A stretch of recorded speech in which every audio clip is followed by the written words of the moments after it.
Anakapalli division ప్రాంతంలో ప్రజలకు నూతన ఆర్డీఓ కార్యాలయం త్వరలోనే అందుబాటులోకి రానుంది. బుధవారం కొత్తూరులో గల ఆర్డీఓ కార్యాలయాన్ని VMRDA commissioner Vishwanath, joint collector Jahnavi, RDO Ayesha సందర్శించారు. అనంతరం కమిషనర్ విశ్వనాథ్ ఆర్డీఓ ఛాంబర్ను, ఇతర బ్లాకులను పరిశీలించారు.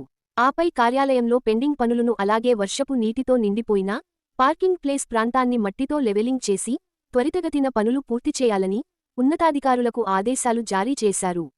అప్పటి ఉమ్మడి ఆంధ్రప్రదేశ్ విభజన అనంతరం టిడిపి ప్రభుత్వంలో అనకాపల్లి రెవెన్యూ డివిజన్ ఏర్పడింది. ఈ క్రమంలో తాత్కాలిక ఆర్డీఓ కార్యాలయాన్ని జిల్లా పరిషత్ గెస్ట్ హౌస్ భవనంలో ఏర్పాటు చేశారు. ఇదిలా ఉండగా అప్పటి ప్రభుత్వంలో ఉన్న పెద్దలు, ఉన్నతాధికారులు అనకాపల్లి కొత్తూరు పంచాయతీ కార్యాలయం వద్ద స్థలాన్ని పరిశీలించారు. ఆపై నూతన ఆర్డీఓ కార్యాలయం నిర్మాణ పనులను ప్రారంభించారు.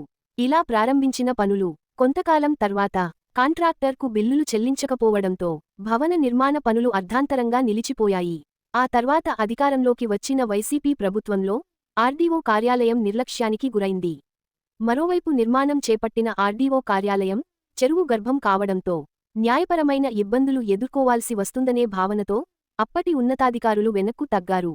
ఆ తర్వాత అధికారంలోకి వచ్చిన కూటమి ప్రభుత్వం కాంట్రాక్టర్కు పెండింగ్లో ఉన్న బకాయిలను చెల్లించడంతో భవనంలో మిగతా పనులు చివరి దశకు చేరుకున్నాయి. దీంతో కొత్తూరు ఆర్డీఓ కార్యాలయానికి మోక్షం లభించనున్నది.